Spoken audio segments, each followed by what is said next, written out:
What is going on, everyone? My name is Andy. Welcome back to another FPL video. In this one, it's my team selection for Game Week 9. I've got 2 free transfers and there's lots of decisions to be made this week. Like, do I get Palmer? Do I put it off until Game Week 12? How long does Haaland stay in my team? All that good stuff, and I'll quickly take you through how I did in Game Week 8 as well. So if you enjoyed the video, make sure to give it a like. Hit that subscribe button if you haven't done so already. Let's get into it. Alright, let's start with how I did in Game Week 6. And I feel like I say this every week, but it was just a bit rubbish once again. 35 points total. That was a red arrow. I've now dropped down to 2.3 million, which is pretty poor, right? Let's not beat around the bush. It's not ideal whatsoever. My only shred of hope is that it's still only been 8 game weeks so far. Obviously, we're going into Game Week 9 this week. There is plenty of time to claw that back. I'm not particularly worried about the overall rank right now, but the longer I stay there, the worse it is going to get. So it's not a good position to be in. And I look back on that wildcard 6. I know that I didn't necessarily need to do it. I didn't need to bring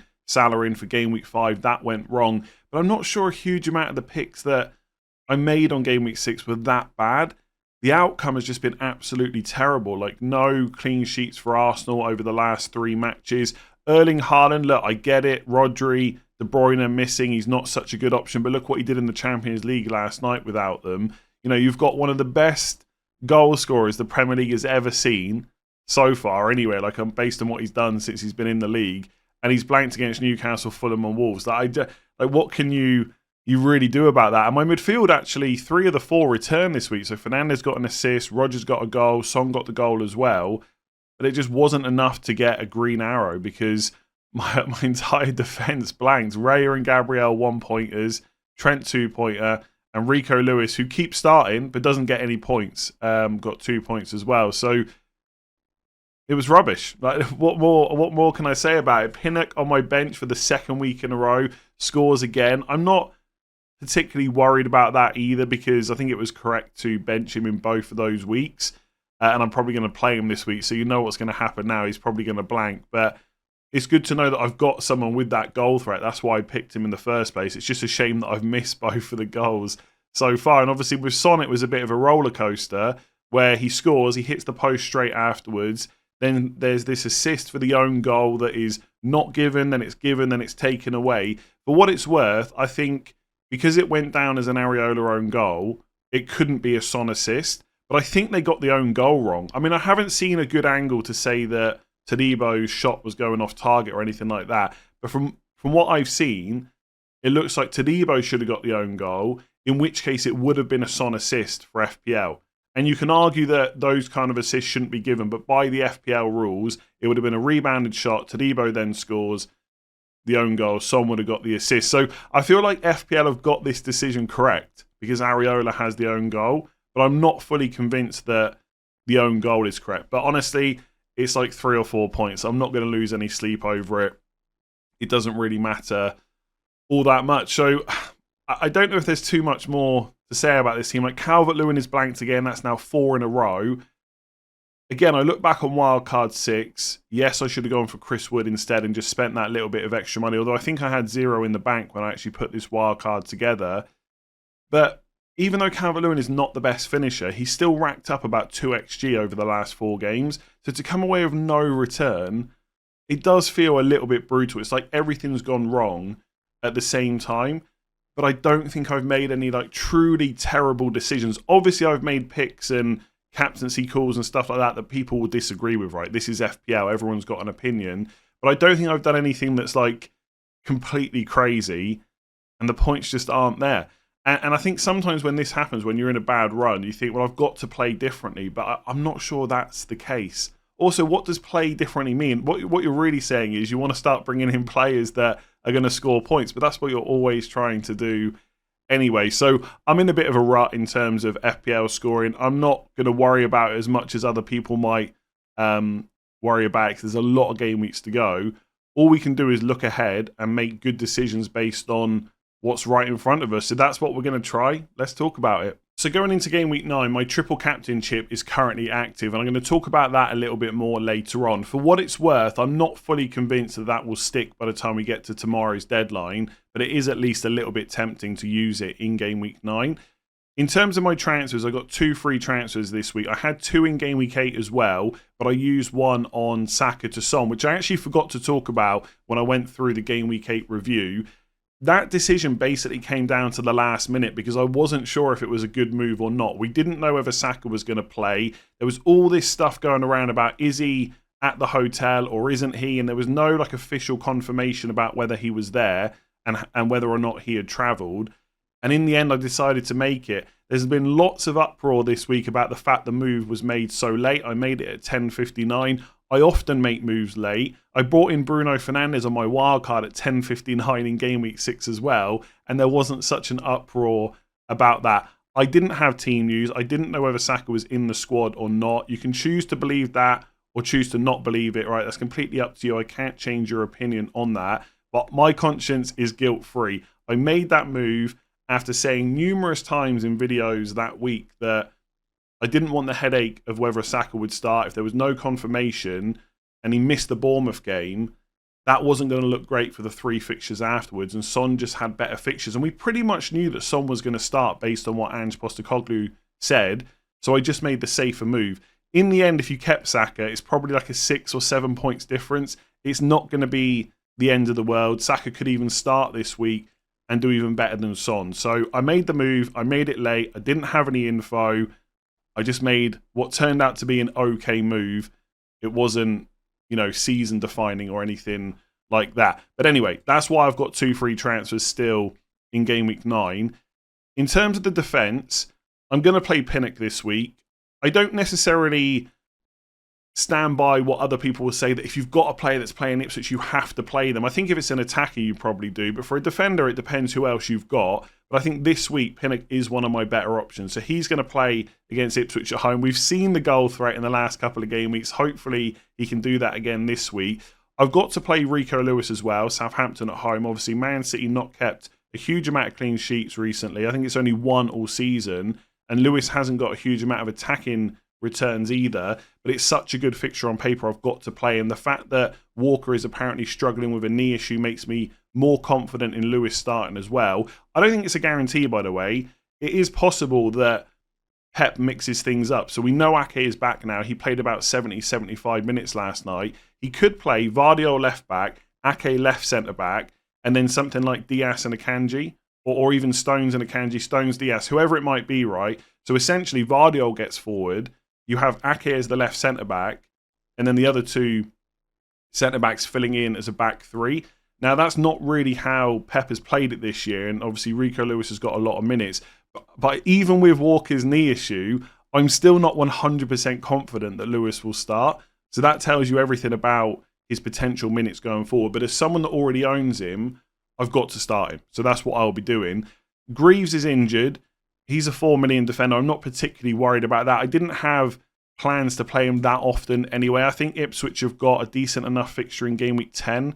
Yeah, Leicester at home. Maybe I could have used him that week, but honestly, it's not a big deal. So I'm not particularly worried about that. The key decision for my defence is whether to play Gabriel or Trent Alexander-Arnold. Now, if Saliba was fit, I'd almost be like 100% certain I'm just going to play Gabriel. And the fact that I've got Raya as well, it kind of makes me want to double up on that defence and go all in on that clean sheet rather than hedge my bets. Lots of people, based on especially Arsenal getting no clean sheets over the last 3, Liverpool defence looking good, think that Trent is the play.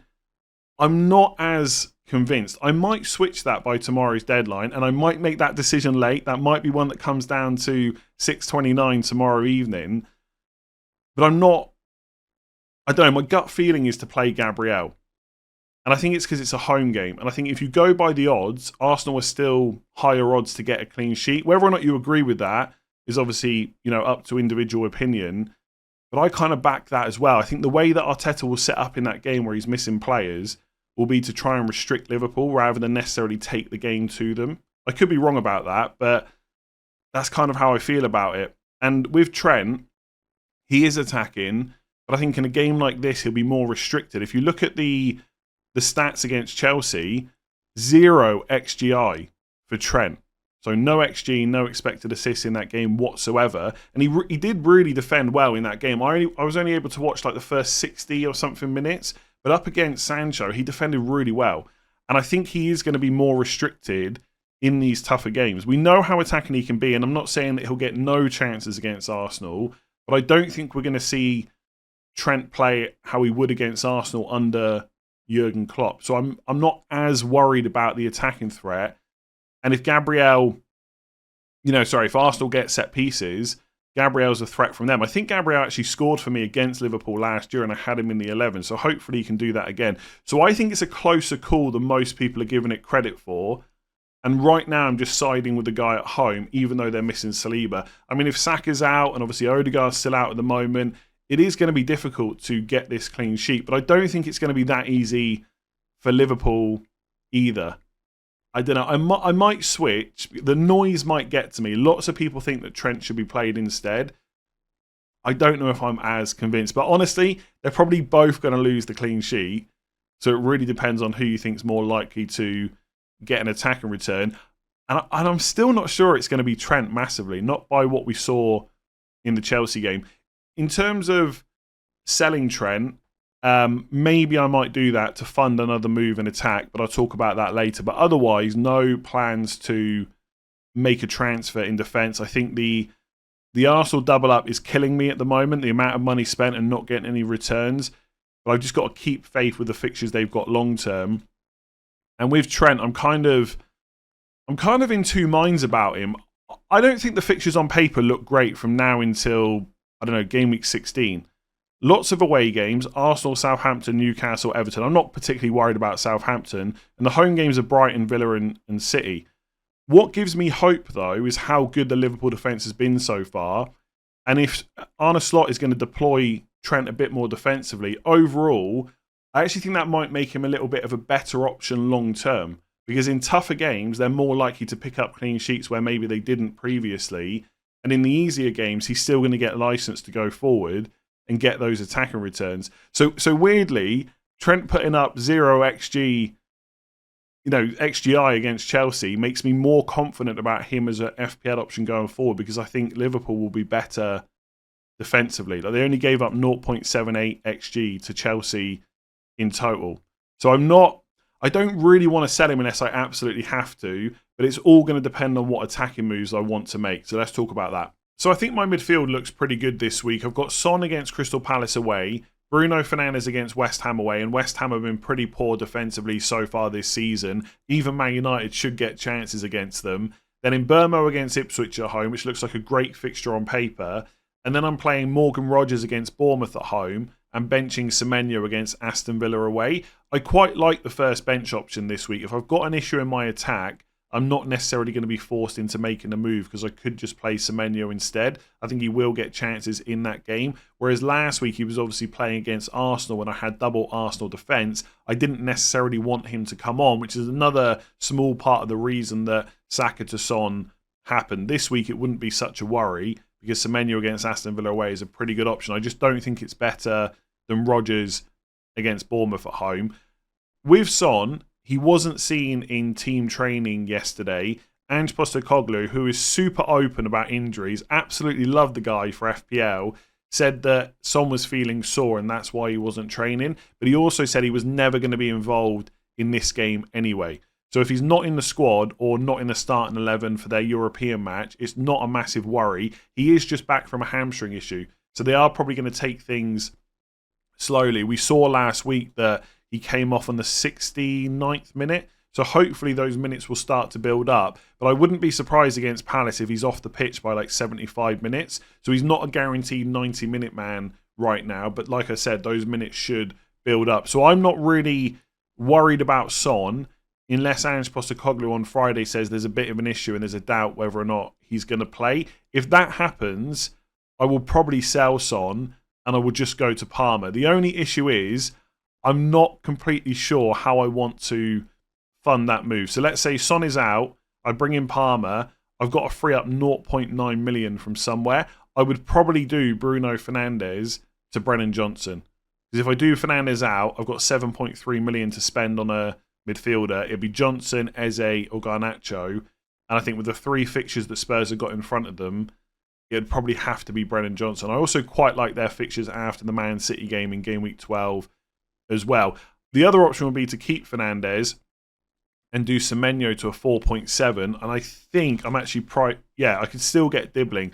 I'm not super interested in getting Dibbling though. I think he's probably the best cheap midfielder to go for, and they have some okay fixtures like Everton at home in 10, Wolves away in 11, but I'm not going to want to play him that much, so he almost becomes like a dud position, at least with Semenyo. Once the fixtures swing again for Bournemouth, I'm more than happy to play him in a lot of those weeks. So I don't particularly want to do that, but that's another option. Anyway, I think Son will be fine, so that's probably not going to matter. Mbeumo definitely staying. I've seen a few people not start to consider getting rid of him, but starting to think longer term about when they might free up that slot. For me, I just think Mbeumo is too good to even think about selling right now. I think what he offers from an FPL point of view is just too good to turn down. Nailed on, minutes, penalties, all that stuff I love. And for a lot of us, you would have got him a lot cheaper. Like, he's 7.6 million now. I got him for 7.1. That's a 7.1 million player that offers all that good stuff, and the fixtures are great. Like, at what point do you worry about having to play Mbeumo? You probably don't until, like, game week 19 against Arsenal at home, but then it's Southampton away in 20. And then it's City at home, Liverpool at home. Maybe I'll consider it in 2025 on the 1st of January, whenever the deadline is for game week 19. Maybe I'll consider it then. Before that, I'm not convinced that freeing up that slot for someone else is worth it. Even if you're trying to fit in like 3 premium midfielders, let's say you want like Son, Palmer, and then one of Saka or Salah, I still think it should be tried to be worked that Mbeumo is still one of your midfielders. So I'm sure most of you aren't looking at getting rid of him. Either way, it's Ipswich at home this week. He's definitely staying. And then Rodgers is fine. I think, again, playing number 10 for Villa, consistently good minutes. He's going to get chances. I've said that all along, even when he was blanking. He definitely stays. Bruno Fernandes. I know everyone's got this opinion that I'm just going to never sell him, but I've said all along I'll sell him when the time is right. And this week, the time might be right. I've got 2 free transfers, and I can get to Cole Palmer in 2 moves without having to take a hit. The only real decision is whether or not I'm happy to sell Trent to do it. And that comes back to what I was saying just a minute ago, that Trent, I'm struggling with him. I think he's possibly a really great option that only cost me 7 million, which is much cheaper than last year. But also, I'm not sure how many clean sheets Liverpool get. Are they the real deal defensively? I think they might be, but we're going off a pretty small sample size. And that small sample size, they also had a lot of good fixtures. They don't necessarily have that coming up. So potentially, the move would be, let me just show you here, Fernandes to Palmer, and then I would sell Trent. I'd have 4.5 million to spend. Now, the defender I'd bring in would almost certainly be Ait-Nouri, because Wolves fixtures from game week 10 onwards are great. This week I'm playing Gabriel, Pinnock and Lewis, so I don't need Ait-Nouri. And that would be it. I'd have Son, Palmer and Haaland, and still have Solanke, Calvert-Lewin, Mbeumo, Rodgers and Semenyo. I wouldn't have any money. Sorry, I'd have 0.1 million in the bank, which wouldn't be enough to go from Son back to Saka. But as I've said in other videos this week, I don't think it's necessarily the end of the world to keep hold of Son long term. And by the time I might want Saka back in game week 12, hopefully I would build up a few more transfers and I can get that money to bring Son back in. Like, if I'm selling Son in 12 because he's got City away and I want to get Saka, then I could also potentially sell Solanke as well in game week 12, and that would free up the money. That is really tempting, I've got to be honest, because Palmer's just gone up in price again. And if he does really well this week, people are not going to be panicking about the fact he's playing Man United away. They're going to continue to transfer him in, and he's going to continue to go up in price. People are not stupid, right? They know that Wolves' fixtures are about to turn. Ait-Nouri is going to continue to get transfers in, especially if he does well this week. It could get pretty tight for being priced out of that move, and that's what worries me more. I'm not actually particularly panicking about... I mean, I'm a little bit worried about Palmer, to be honest with you, because he's so good and the ownership is so high. But I think I don't really need him until game week 12. But I'm worried I'm going to get priced out. But I'm in a very indecisive position with this move, because sometimes there's moves that are very clear to do, or at least close to clear to do. This is not, in my opinion, this is not one of them. And I'm not sure there's going to be anything that sways me outside of an injury. If Fernandes was to pick up an injury or be a doubt, then yeah, you just make the move. But if Trent's fit, Fernandes is fit, it becomes a little bit tougher. I don't know. It's not even that I'm worried about selling Fernandes. I'm worried about selling Trent. Because I've got a bad feeling that if I get rid of him, he won't come back for a while. And I think he does offer potentially really good value. And also, that defence then, my defence would then be Gabriel, Pinnock, Greaves, who's injured, Ain't Nuri, and Rico Lewis, who could lose his place at any minute. It feels a little bit weak, I've got to be honest. On paper, I think it looks pretty good. So if I go into the My Team tool on Fantasy Football Hub, 7-day free trial, 30% off, link in the description below, and do the move. So transfer Fernandes out for Cole Palmer, and then do Trent out for, let me just find him here, Ain't Nuri. Like, it looks okay this week. Like I said, I can play the 3 players I mentioned. And then in game week 10, I'd have Gabriel's just going to get played every week, right? Ain't Nuri against Crystal Palace at home. And then I could just have Pinnock against Fulham away. In game week 11, again, Gabriel just gets played every week. Ain't Nuri's got Southampton at home, and Pinnock's got Bournemouth at home. So it actually looks okay in the next few weeks. Game week 12, that's when Arsenal's fixtures swing, so Gabriel's going to be even better. Ain't Nuri against Fulham away, Pinnock against Everton away. That's when it starts to become less than ideal. And I don't have like a Vardy or a Trent or a Porro. I mean, I don't need Porro that week because he's got Man City. But you get the point, right? It feels a little bit flimsy, but a lot of weeks those players do have good fixtures. So game week 12 is a bit dodgy. 2 away games for Ain't Nuri and Pinnock. But in game week 13, Ain't Nuri's got Bournemouth at home and Pinnock's got Leicester at home. So I could possibly survive it over the next few weeks. It just doesn't feel great playing 4.5 million defenders so often. But also, it feels a little bit better because right now, a lot of the premiums haven't kept a huge amount of clean sheets, but that can easily change with the fixtures they've got coming up. But if you look at that, right, so I've just gone all the way to game week 13 without making any transfers after game week 9. And like my attack is Haaland still, Solanke against Fulham at home, Calvert-Lewin against Man United away, Palmer's in there, Villa at home, Son's got Fulham at home, and Burma's got Leicester at home, and Rodgers with Chelsea away could just be subbed in or subbed out for Semenyo against Wolves away. So, and that's without any transfers. By that point, I could have got rid of Calvert-Lewin, etc. So, I don't know. Now I've ran through that and just seen how good the fixtures are for quite a while. It's quite tempting. If I get to game week 40, and look, we're looking really far ahead now, but I like pre-planning in advance. You know, if Rico Lewis is still playing, which he probably won't be, but let's say he is, he's got Forest at home that week. Greaves has got Palace at home, so I could even bench Ain't Nuri and Pinnock if I get really lucky. I don't know. It's a little bit tempting. There is part of me that just thinks, just get Palmer in. But also, like, I've held, again, I'm not worried about selling Fernandes, but there is a part of me, let's just go back to him a second here, thinks you've held him this long and you're about to sell him before the fixtures get really good. Like West Ham away is a really good fixture. Leicester at home in 11, Ipswich away in 12. But the reality is, if I don't get Palmer this week, I will want him for game week 12. And if you look at that midfield, it will still be Fernandes that has to be sold. Unless I get rid of Son and stick to a 1 premium midfielder setup, it would still be Fernandes that's sold before Ipswich. So why not just do it now? I don't know. I think if I kept recording and talking about this for another 10 minutes, I think I could talk myself into it. I would say right now, and I always like to put like percentages and stuff on it, I think it's more likely that I roll than bring in Cole Palmer. But the closer we get to the deadline, the more tempting that's going to be just to get it done. It feels easier to do it this week because Trent's got Arsenal away.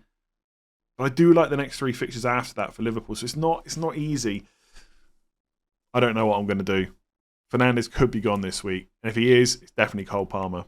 And then up front, it's Erling Haaland against Southampton at home. And as I mentioned earlier, my triple captainship is currently active, but I'm not sure that's going to stick by tomorrow's deadline. I've got Solanke against Crystal Palace away, and then Dominic Calvert-Lewin against Fulham at home. Now, there's a lot of talk right now about whether or not it's worth selling Calvert-Lewin. I completely understand that, right? 4 blanks in a row with the fixtures they've had is not great. If I was wildcarding this week, I'd certainly have the likes of Chris Wood, Visser, probably even Raul Jimenez, Cunha, etc. ahead of him. But as an owner, I can get to the point where I think it's worth using a transfer. I've just spoken about maybe wanting to get Cole Palmer in this week. If I don't do it this week, I definitely need to do it by game week 12. there's a lot of big moves to make, and I don't want to take hits to do it. And so using transfers on players like Calvert-Lewin that have got Fulham at home this week, followed by Southampton away in game week 10, it just doesn't feel worth it to me. Like, are there better cheap forwards out there? Yes. Is that worth a transfer? Not for me. And if I get past Southampton away and he's still blanking, I'm going to think, well, it's West Ham away and Brentford at home next. I can probably just keep hold of him a little bit longer if I need to. If I get a spare transfer at some point, I'm happy to move him on.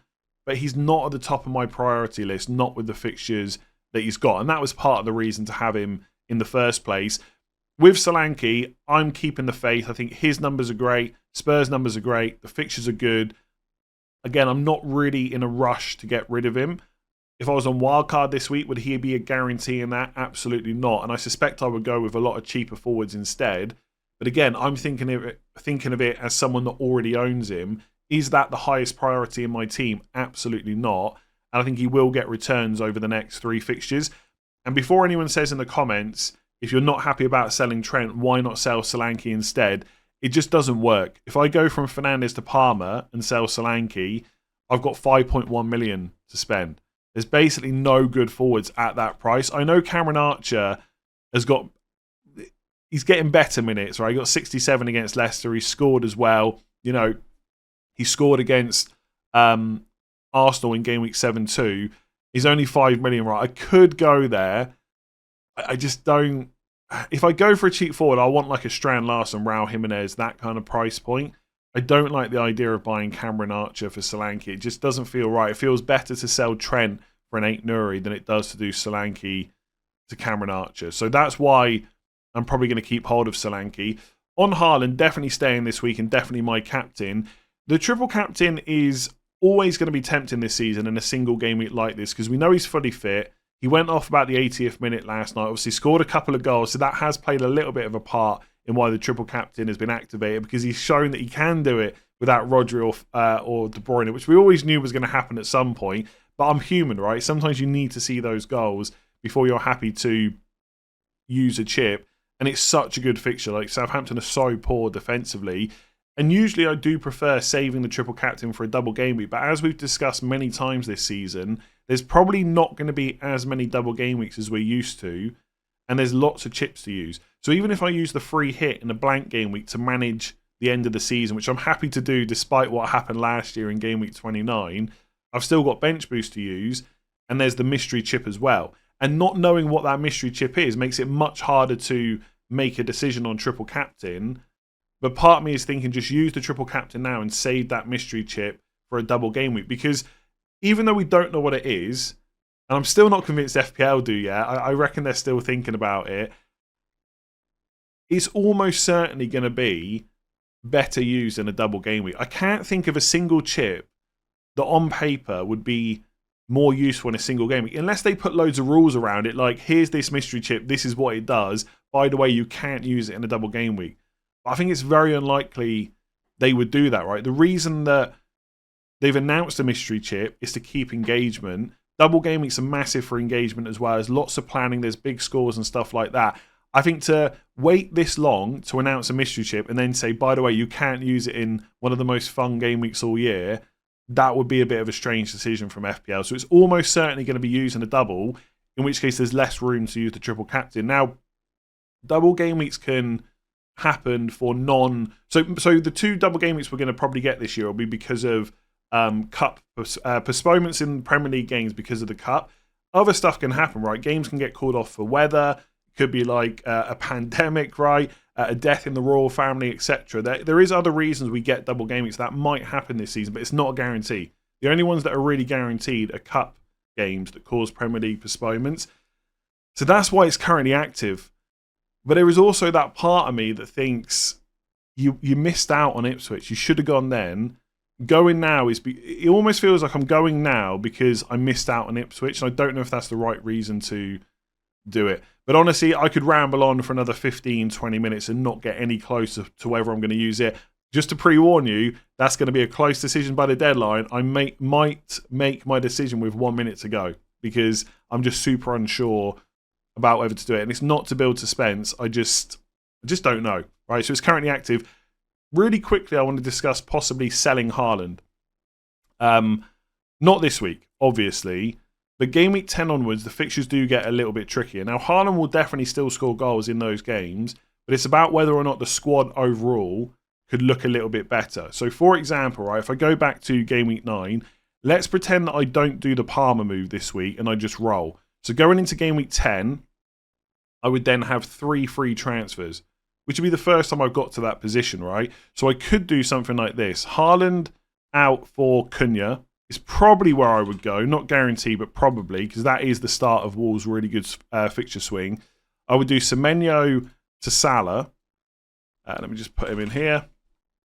And then I could even roll the final transfer, to be honest with you, because I could play. Let me just make those transfers. I could play Trent against Brighton and Pinnock against Fulham and Gabriel against Newcastle. So I wouldn't necessarily need to use the third transfer. But at that point, I'd have 1.9 million in the bank. I could do something like Greaves out for Ain't Nuri. Let me just remember where I'm going with this. And then just play him instead of Pinnock. So that would be with 3 free transfers. So I wouldn't have Haaland, but I'd have a front line of Cunha, Solanke, and Calvert-Lewin. And I'd have Salah in my 11. So I'd have Salah and Son instead of Son and Haaland. And then going forward, game week 11, I'd probably roll the transfer. And then game week 12 is where Cole Palmer would come in. So either I would just sell Son to Palmer, or I would do Fernandes to Palmer before he plays Ipswich, which doesn't feel great already, I can tell you that. But Fernandes to Palmer, and then I would need 1.2 million to fund it. So at that point, that is Solanke out for a 6.4 million forward. Whoever looks good at that time. Visser, Chris, probably not Chris Word, but Visser, Raul Jimenez, etc. So let's just put Raul Jimenez in. Hopefully you're following along here. That would then give me Palmer, Salah, and Son. Son's got Man City away in 12, not ideal, but after that, the fixtures are good, right? I've spoken about that already. Fulham at home, Bournemouth away, Chelsea at home, then it's Southampton away after that. So I'd be on the 3 premium midfielders setup, and I would have the money if I had the extra transfer to go Son to Saka at some point. So that is quite tempting. It lets me keep Trent, have the 3 premium midfielders set up, and right now it feels like there's a lot of value in the forward line. The only thing is, it's not going to be the case that necessarily is always what's going to happen, right? That there's always going to be value there. If some of these players start getting injured, the amount of options you've got to go to is going to get a bit more limited. So essentially, I'm going to confuse myself now. It's Palmer in this week, keep Haaland, sell Trent, and skip Salah completely. Or it's don't get Palmer this week, sell Haaland in 10, then have Salah for 10, 11, 12 and onwards, and eventually get Haaland back sometime in the future and get Palmer in 12, but I get to keep Trent the whole way through. I think on paper, the Haaland to Salah move is probably the better one and just get Palmer from 12 onwards because I get to keep Trent. But I don't know for sure. It doesn't feel great to sell Haaland when you've kept him this long. And the thing is, this is a much more rambly video than normal for these team selections. Haaland's up to 15.4 million. I got him at 15. So it's going to cost me money to get him back. And if he does do really well over these fixtures, not only will I not own him, but that price is not going to budge. And so to buy him back, it's going to get even more expensive. I guess the question is, when do you even need him back, though? Maybe like 18 onwards, you got Everton at home, Leicester away, West Ham at home, Brentford away. But even then, there wouldn't necessarily be a massive rush to get him straight away, because if you've got Salah at that point, he's got Leicester at home in game week 18. It's a long way in the future, so you can start building transfers to get Haaland back. There's also a captaincy decision as well. Obviously, game week 9, it's Haaland either way. If I keep Haaland for game week 10 and don't get Salah, then I'm captaining Haaland away to Bournemouth instead of Salah at home to Brighton. I think that's actually quite close, so I'm not particularly worried about it. And in game week 11, I could just captain Son against Ipswich. And then game week 12, that's where I'd really like Salah for Southampton away. But even if I didn't have him, I could just captain Palmer against Leicester away. I just wouldn't have Trent. That's like, yeah, I don't know. Like I said, it's Haaland and no Trent, or it's Salah Trent, basically. I mean, really, it's Haaland, no Trent, and then Semenyo, versus like Cunha, Salah, and Trent. When you put it like that, I think Cunha, Salah, and Trent wins most of the time if you're happy to captain someone else most weeks. And actually, if you look through the captains over the next few weeks, like game week 13 is when Salah's at home to City, right? So Haaland's away to Liverpool. So that week, you can captain Son against Fulham at home or Palmer against Villa at home, not a problem. Game week 14, Haaland's got Forest at home, pretty good fixture. Son's got Bournemouth away, and Palmer's got Southampton away. So you're going to be more than happy to captain Palmer in game week 14 over Haaland. Game week 15, Haaland's away to Palace, and Son and Palmer against each other. But you'd have Salah if you wanted to captain him against Everton away. So again, maybe Haaland's better in game week 15, but I don't know if he's massively better than Salah. And then game week 16, Salah's home to Fulham, Palmer's home to Brentford, and Son's away to Southampton. So look, I would probably want Haaland against Man United at home because he always seems to do really well. But lots of other players have got good fixtures. It's whether I've got the nerve to really do it.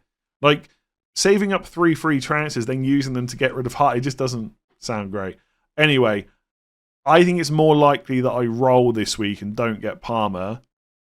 And then maybe... What I don't want to happen is that I don't get Palmer this week, and then I also don't sell Haaland. I don't think that's the right move. It's either Palmer this week or sell Haaland next week. It shouldn't be neither of those options.